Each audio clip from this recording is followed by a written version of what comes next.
I'd like to welcome everyone to our regular neuroergonomics webinar.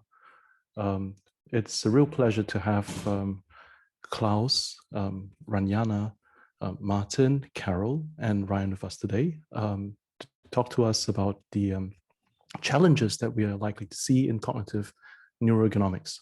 Whilst we're waiting for people to fill in the virtual room, I thought I'd take this opportunity to introduce all of you to the reason as to why we're doing this.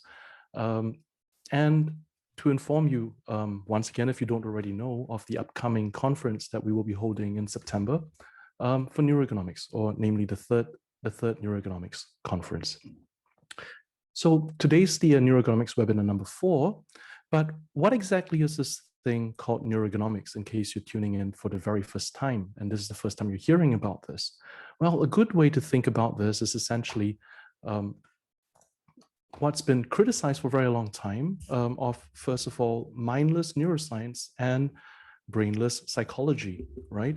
So it's not necessarily true when we all stand somewhere along the spectrum, but for a very long time, neuroscience didn't care about the human mind.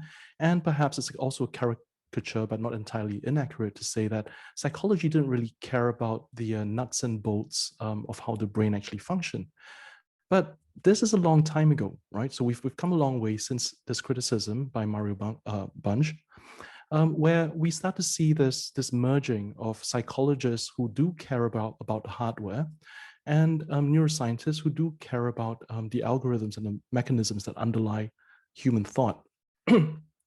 What we've not entirely seen, though, is a consideration of all of this within an operational context in terms of how people actually get stuff done in the real world.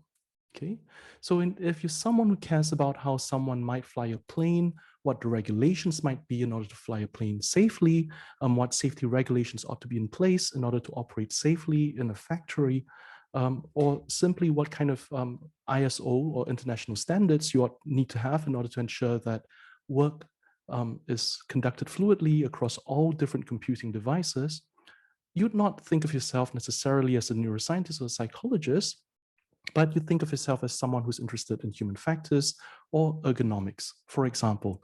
But like the fine tradition of the past, we're hoping to essentially blur this boundary. And why is that so? Well, most of us have heard of, for example, automated driving. Now, if we're going to be automating technology, what is there with regards to performance to be measuring? We might see a future whereby the only means by which we can actually be measuring human factors or the risk therein, we might only be able to measure it through physiological activity or activity of the nervous system. And hence, there might be this need, indeed, for us to start measuring this activity and to start making inferences with regards to human performance, human safety, human satisfaction within such contexts. Now, those of you who are familiar with the state of automated driving might be familiar with this SAE levels set by the Society of Automotive Engineers. And given that they're engineers, they're very familiar with the regulations of driving, allowing them to come up with such levels of, well, here we have SAE level 0, whereby there's no automation, to where there's full automation, and here's what the human driver is supposed to do across these different levels of automation. Now, that's all fine and proper, unless you're a psychologist or a neuroscientist or a human factors expert. Because essentially, what you'd realize with SAE level 2, with partial automation, is that you're instructing the user to keep their eyes on the road and to keep their hands on the wheel and try to do nothing for as long as possible, whilst presenting them with a really tempting big screen at the side to be doing all sorts of other stuff, right? So many of us would be immediately aware of the kind of risk that such a situation poses to the mind-wandering brain. So it's unsurprising to many of us that accidents and incidents can happen, which might not be anticipated by those responsible for setting the rules for operations. Now, motivated by that, we're very lucky to be supported by our friends. For example, in Frontiers in Neuroergonomics, we've recently launched a journal, not by the conference per se, but by the community, whereby we try to push forward the vision set by Raja Parasuraman in 2003, where he said that investigations of the neural basis of mental functions and physical performance ought to be done in relation to technology, work, leisure, transportation, healthcare, and other settings in the real world.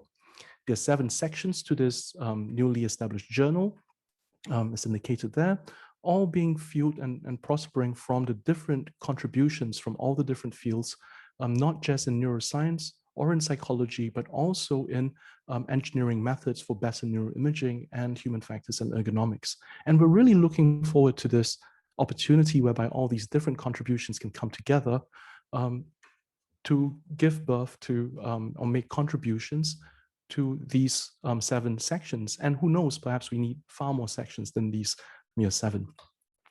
Now, I'm very pleased and honored to share that the 3rd Neuroergonomics Conference for 2021, which will take place in September, has a lot to offer you. If you'd like to participate, first and foremost, these suggest a snapshot of some of the tutorials and workshops that we've already set up, that we've gotten the commitments for. And they're actually, I should have added a couple of dots, extra dots over there, because we actually have many more offers for tutorials and workshops. And I'm hoping to hear from you as well if you have something to offer the community, but we're hoping to bring everyone together to learn from one another.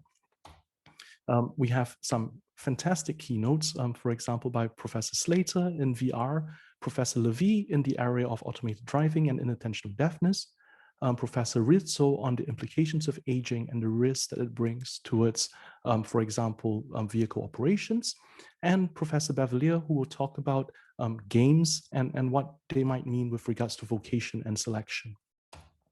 We have a fantastic panel of plenary talks ranging from topics related to social robotics, to consumer neuroergonomics, to brain-computer interfaces, the use of genetic algorithms for determining or modeling human cognition, the use of games and VR in training individuals, transcranial direct stimulation, exoskeletons, and clinical applications, and lots more. We've already have an ongoing passive BCI hackathon, which I encourage you to take a look at, not least of all, and perhaps quite crassly, because there's prize money involved. And this is led by Raphael Roy and Fabian Lotte, whereby you could stand to win a prize very kindly sponsored by our sponsors by participating in this passive BCI hackathon.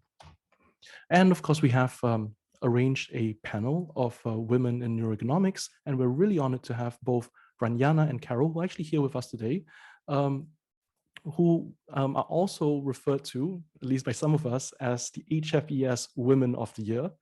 They will coordinate and organize a panel to talk about the challenges that females might face in the area of neuroergonomics, and how we could make that a more inclusive space for everyone.